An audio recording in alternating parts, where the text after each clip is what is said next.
Our guest speaker, Ms. Khangi Khoza, donors, alumni, colleagues, and friends. It gives me great pleasure to welcome you to our Women's Day Spa Day 2022.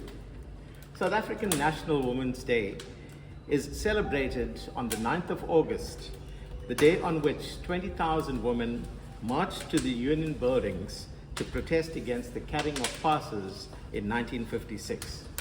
This year's Women's Day in South Africa is significant in that it marks the 68th anniversary of the adoption of the 1954 Women's Charter.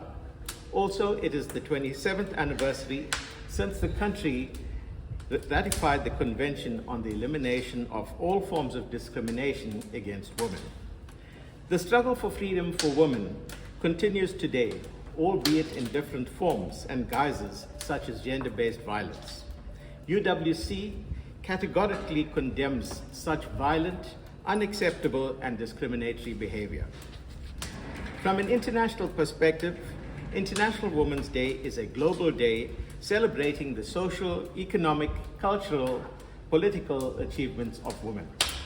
International Women's Day means different things to different people. It is about fighting for women's rights. For some, it is about reinforcing key commitments. For some, International Women's Day is about celebrating success. And for others, International Women's Day means festive gatherings and parties such as the event today. Whatever choices are made, all choices matter, and all choices are welcome and okay. Our focus today is not about the pampering that you're about to receive. However, it is about celebrating your achievements, celebrating the role that UWC has played in the life of our guest speaker. It's about making you aware of our challenges faced by female students, and it's about mobilizing you to make a contribution to the lives of our female students. Access to Success is our annual campaign that raises funds for students to help them graduate debt-free. This Women's Day, I appeal to you to donate as little as 50 rands a month towards bursaries for some of our female students. To date, we have raised in excess of 65,000 rands from businesses towards our Women's Day appeal. I ask that you as individuals join us as we try to reach 100,000 rands by the end of this year. We have these posters on your tables with a QR code, which you need to simply scan on your phone, and you can make a secure donation to our Women's Fund immediately. Ladies, it gives me great pleasure to introduce our guest speaker, Ms. Khangi Khoza. Khangi has worked in numerous organizations, which include the University of the Western Cape, Rand Merchant Bank, the Swiss Embassy, and now she works for Swissport, South Africa. Swissport is an airport ground services and cargo handling business headquartered in Switzerland. Aviation is still a very male-dominated industry. Therefore, Khangi's achievements must be applauded. Behind the serious business executive is a very grounded human being. Khangi reads financial journals, research papers, African fiction, and yes, she reads the U magazine for balance. Khangi plays polo, she is a keen runner, and she practices her German language skills in her free time. Spending time with her family also keeps Khangi centered.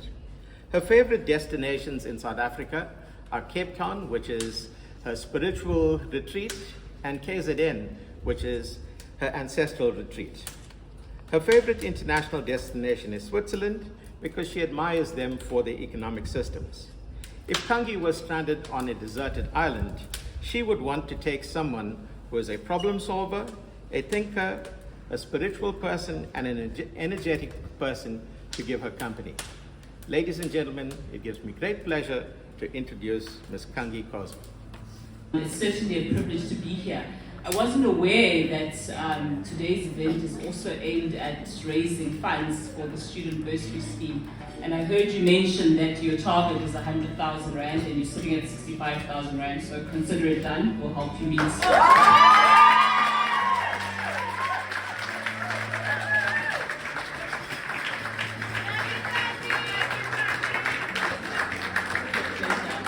You know, in everything think that we do. We have to remove the layers that hold us back, but I think we also have to have the courage to show up as who we truly are.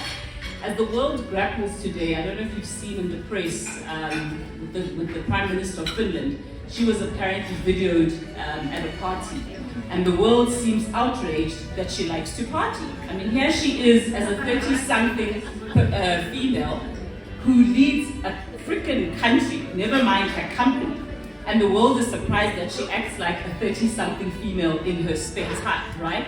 And it really got me thinking, and that's the message I've been giving out at all these speaking engagements that I've been invited to participate in, that, you know, we are multi-layered as human beings. We're full of contradictions. And I think we need to create a space where people can show up as all those various aspects of themselves. But beyond that, we also have to make career progression very simple for females. And I'll tell you why I say that. It's been proven that statistically women are not without ambition, but how they approach ambition is very different to a man.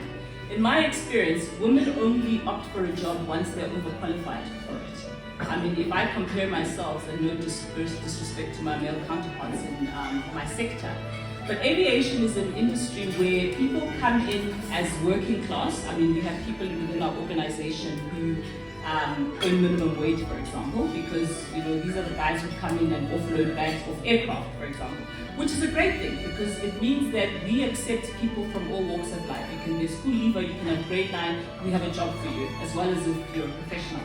And what tends to happen is that those people move up the ranks, and some of them professionalize that by getting a degree or some sort of qualification, but for some it never happens. So here I sit as CEO of Swissport, and I look at my male counterparts, and there's a big gap between my education levels, for my sins, I probably overstudied, and what they have. And it really got me thinking that there's a whole host of females out there who are sitting in the same position, who don't have the courage to apply for jobs that they think they won't be able to do. But it actually turns out that they're probably overqualified.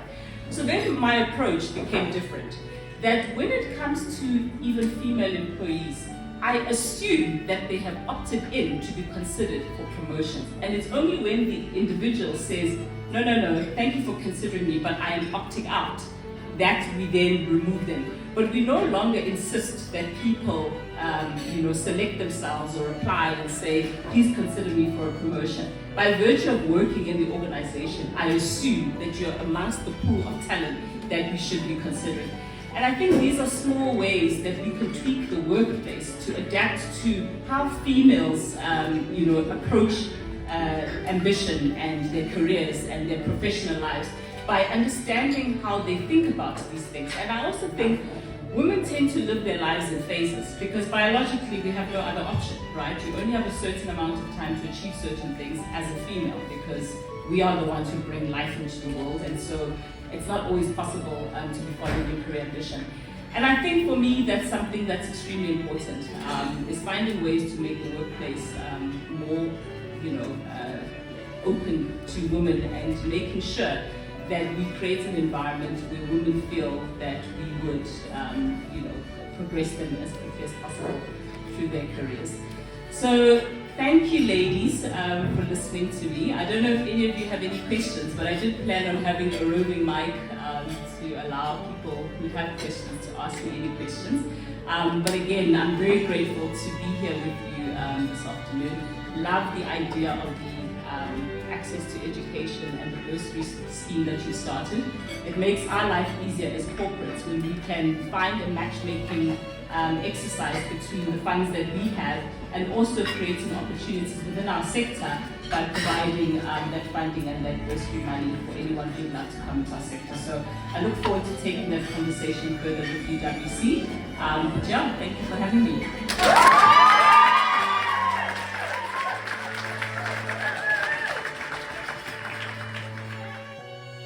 Hi, my name is Colleen Vollenhoven. I'm a key client executive at Momentum Corporate.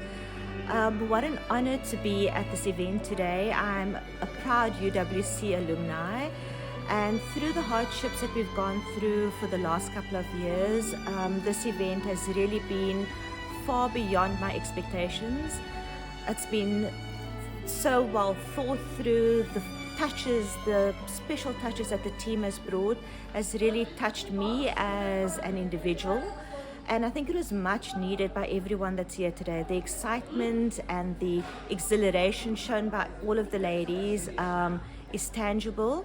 And I'm not sure what the UWC team has done, but there's something that is permeating in this air that's really special. So well done to the UWC team. I'm hoping that this is an event that will be a long-standing event, and God willing that I can be participative of it. But really something that I think we would like to spread as far and wide as possible, so that so many more women in our capacities as mothers and daughters and wives, that we can share this with as many women as possible. So UWC team, well done. This was magnificent. I don't have enough adjectives to describe the feeling that I have today, so thank you. I'm blessed to be here. Thank you, team.